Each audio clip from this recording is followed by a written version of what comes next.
How to delete Wattpad account. Let's get started. Launch your Wattpad app. Make sure you have already logged into your account. Now, navigate to the profile page. For that, click on the profile icon given at the top right corner. Once you're on this page, click on the settings option given at the top right. Now, head over to the option account. Now, navigate to the option close account.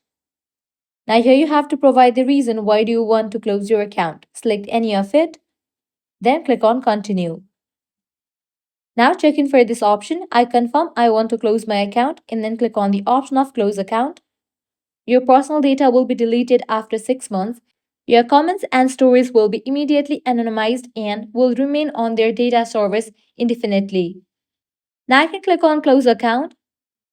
With that, your account will be scheduled for deletion. So this way you are able to delete your Wattpad account. If this guide was helpful, don't forget to like, share and subscribe to our channel. Thanks for watching.